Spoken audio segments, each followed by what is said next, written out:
I'm going to start by letting you know that this isn't one of those watch my video, buy something from me, I've got all the answers type that we've seen people plaster all over social media in the last 4, 5, 6 months since COVID first hit with regards to how to pivot in order to succeed. This is simply taken from our Add a Zero methodology, helping people to understand how to be able to amend what they currently have in order to get a better return on that we were getting already, and is just as applicable during a period of downturn or fraction or friction in the community or in the environment than it is in any pandemic situation. So I've got 6 tips for you as to what to look at and review within your business in order to be able to move from survive to thrive. Seems to be the buzzword of the last few weeks, but just helping you to be able to take stock of what you've got and give considerations to perhaps what you need to do next. So first of all, step 1, strip it back. You see, when times are good, we tend to package things together. We put a nice, good, juicy pack together of things that we can build in and include. And it was quite comprehensive. It covered lots of detail. It gave real considerations to many different things that were happening in the business. And it was a very comprehensive, considered pack that we were able to sell quite effectively. And yet, if people are going through a period of downturn where perhaps money's been a little tighter than it has been in past months because of lockdown and because of furlough and the likes, then perhaps what used to be affordable might not be as affordable right now. And although they want some of the things within that pack, we've progressed somewhat that we haven't given considerations to what the client actually needs right now. And therefore it might be that if we've got a pack that we're trying to sell together, we've got a package of things, of measures that we've got in place, to simply be able to break those down into almost micro steps and say, well, why don't you buy a little bit of what you need right now, and then perhaps the next bit and the next bit and the next bit, and it's to stagger and stage out those packages that we've previously put together in order to be able to help people overcome the first hurdle before the next one and the next one, whilst they build a know, like and trust with you in these very uncertain times. So perhaps if we've got a package or we've got a signature program, being able to break it down into bite-sized bits, to micro bits that are more achievable, more attainable, some quick wins pushed towards the very beginnings to be able to help them understand how to be able to overcome their own personal or professional hurdles. It might be that we need to be able to take out some of the stuff that we've padded it out with in the past and be able to draw it back down to basics, offer it at a little bit more cost effectively in order to be able to help people through the here and now before they start thinking about next year and the year ahead. Step 1, strip it back and find out as to what the basics are and what you could offer straight away. However, step 2 is almost the opposite of that, is build it up. Now, I don't necessarily mean automatically build it up in cost, but are there some things there that have got some significant margins in that you could add some value to, that you could have add some things to the package, possibly not with the full commercial cost to it, in order to be able to make that package look a little bit more attainable or a little bit more attractive for the investment we're asking for it. So are there things like ebooks or downloads or podcasts? Are there an extended membership that we might be able to offer to be able to entice people who are sitting on the fence a little bit and uncertain as to the value of it, is to be able to help them with some added values to be able to nudge them over the edge and make that right decisions to be able to move forward. So 2 sides of the same coin there in the first 2. First of all, strip a comprehensive pack back and make it a little bit more affordable, or possibly add a little bit more value to something that you've previously offered to be able to make it a little bit more attainable, or an added value incentive during this difficult time. Now, the third one is taking it in a different direction altogether. We've got this pack and we're used to selling it to A, B and C. What would we need to do differently as to how to repackage that to be able to offer it to D, E and F?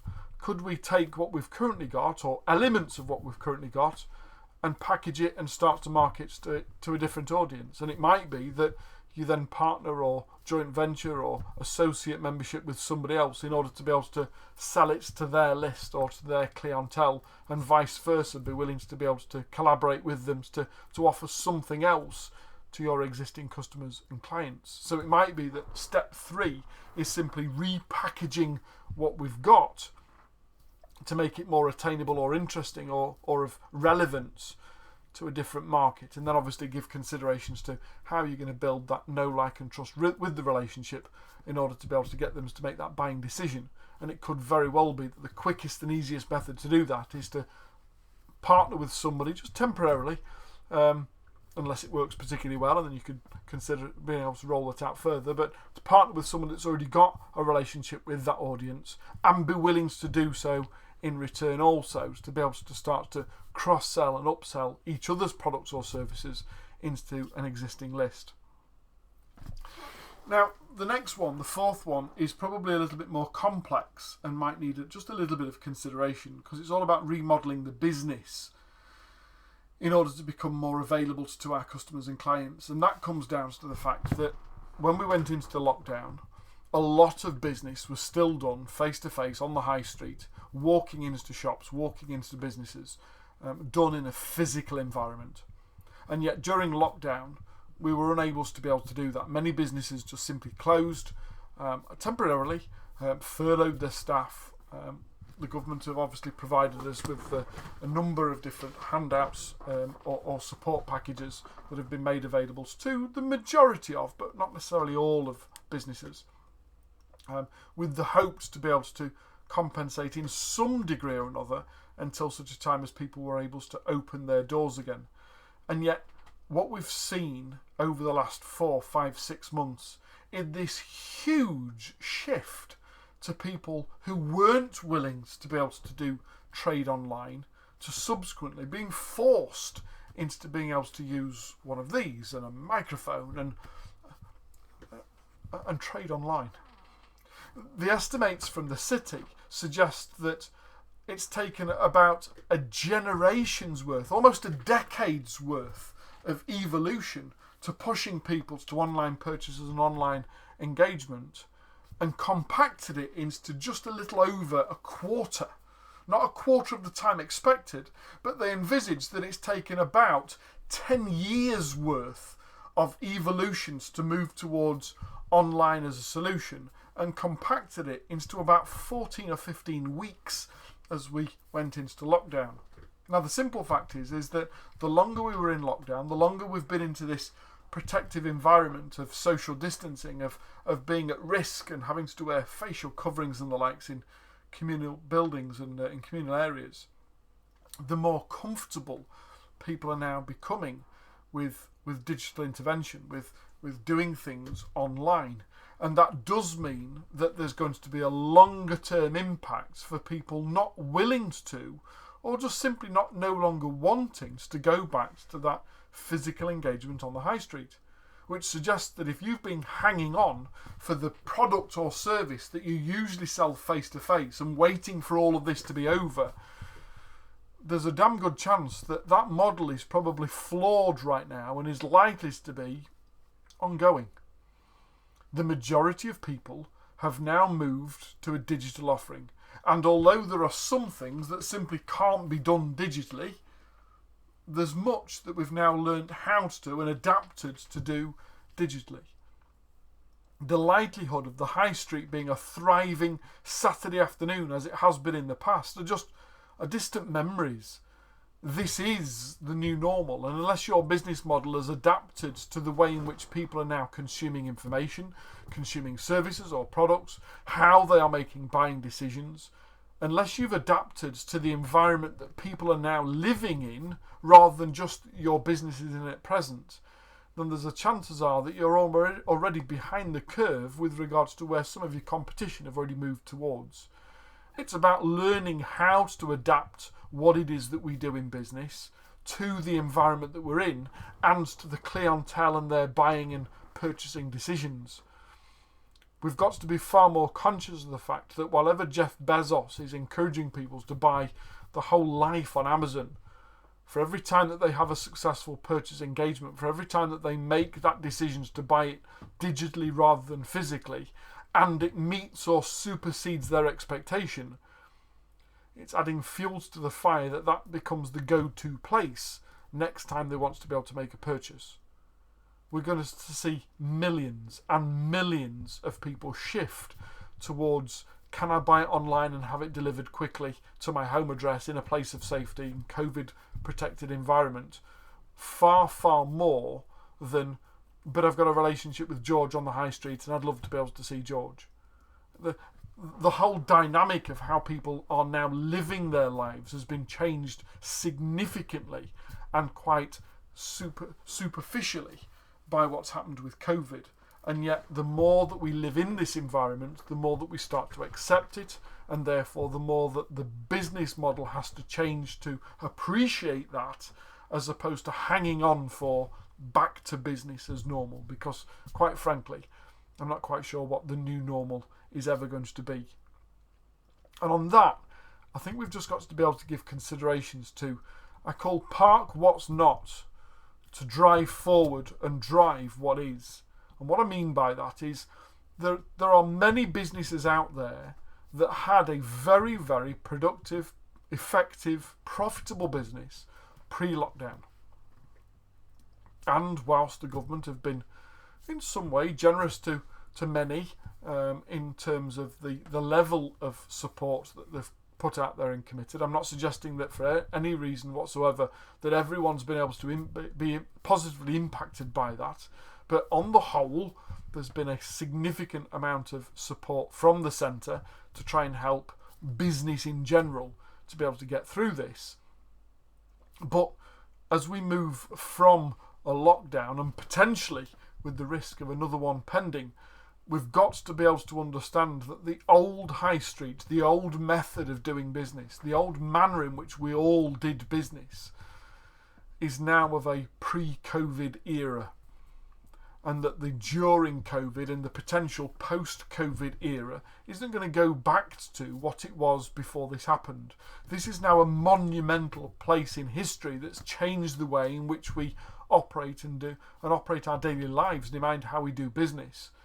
And if your business hasn't evolved to be able to acknowledge and recognise that, then really you've got to get started very quickly in understanding how to amend your business model to support the needs and expectations and demands of the current consumer and what they do online as opposed to offline. So it's a case of being able to reflect on what parts of our business were working.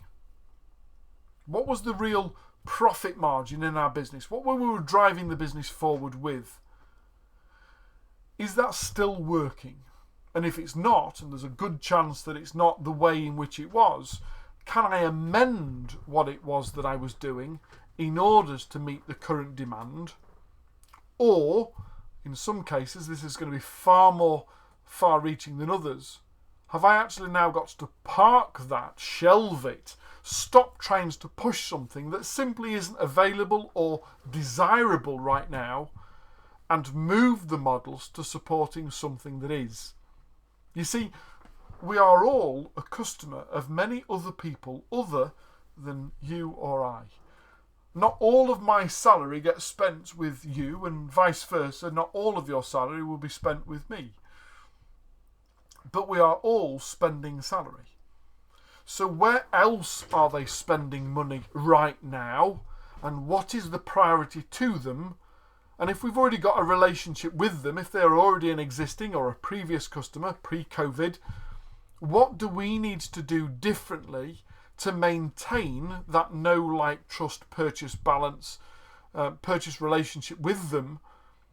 What's the highest priority on their agenda right now? And what are we doing to adapt who we are and what we do accordingly to be able to make that more available to them? Now, the old method of doing business was we had a high street store and a shop and an open and close sign, and people used to queue at the till and take cash. They were the good old days. But they don't exist anymore. They're not there. It's not where people are spending money.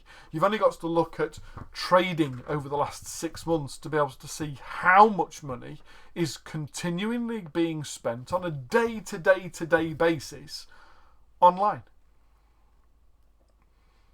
And my question simply is, if you haven't adapted to the online model yet, when are you going to do so? Have you got the means to be able to allow someone to communicate with you 24/7? Be that directly with you or through a bot or through engaging with a third party like a VA or answering service, but have you got the means to be able to communicate with somebody 24/7? Because ironically, all of your competition are already doing that. Have you got the means to be able to take payment if someone wants to be able to pay off an invoice or to purchase something from you 24/7? Is there the automated method of being able to accept payment, acknowledge payment, and to be able to either ship the goods or service to them without your intervention? Because if there isn't, why not? And what are you going to do to try and adapt that model? Because your competition have already done so. We've got to understand that cash is king, but where it's being spent is down to your determination. People are spending more money than ever before. All of those people that have not had the cost of having to travel to the office 5 days a week, not having to put fuel in the car, not having to pay for a packed lunch or for a coffee at lunchtime, all of that additional income that they've now got is being spent. There are numerous businesses and sectors and industries that have done exceptionally well out of the lockdown period. You've only got to look at DIY stores, for example, to understand that the whole country now smells of wet paint, as the whole business of business over the last 3 or 4 months was, well, I'll get round to redecorating the living room as I'm no longer at work full time, or I've been furloughed, or I'm not allowed to trade at the moment because of the circumstances to which we find ourselves in, and this social distancing that everyone's been enforced onto them. We've got to find as to where that money is being spent, and if it's not being spent with us, change their priorities accordingly by changing our offering for them to see us as the right solution. I'm actually reminded of an ex-client of mine, and we were looking at his debtor book, an increasingly growing debtor book. Times were tough. It was a couple of years ago now, and things weren't great within their industry. And invariably, even though he had 30 days terms, invariably the majority of his clients were pushing him to 42, to 44, to 47, to 51 days payment terms. And I went, hang on a minute, you're growing broke, you're still having to pay all of your suppliers, or you don't get the stock, and yet your customers are delaying paying, that you're running out of money and having to borrow money from a credit card to be able to offset the cost. And that credit card cost, the interest cost, isn't being passed on to the client because you're fearful of losing a good relationship. And as a result, all it's impacting is your net profit and bottom line. And if you don't address this quickly, you're going to grow broke. Well, Jay, you've got to understand, in my industry, I'm the 6th priority of payment. Whoa. What do you mean by that? He says, well, the first priority is always to pay the rent on the premises, and the second is always to be able to pay for the premium products that they sell, and then the third is to be able to pay staff and salary, and the fourth, and eventually they get to us, we're about the 5th or sometimes the 6th priority of payment. And I went, stop there.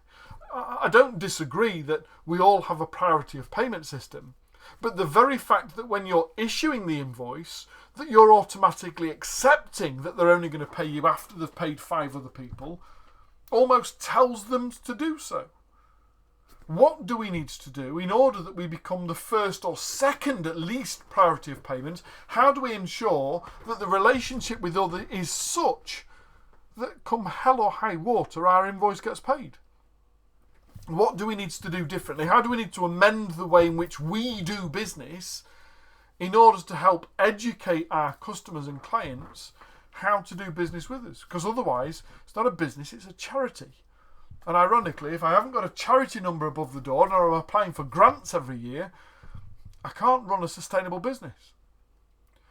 We've got to change the way in which we do business in order to stay business. And this is a fundamental part in our history now, that the majority of people have now moved to a digital model, some method of being able to either communicate with our customers 24/7, to receive communication and to communicate with them 24/7, to build and maintain that relationship, that know, like, trust relationship, and to be able to amend who we are and what we do accordingly to be able to support the current needs of our customers, be that directly or through collaboration and joint venture with other people.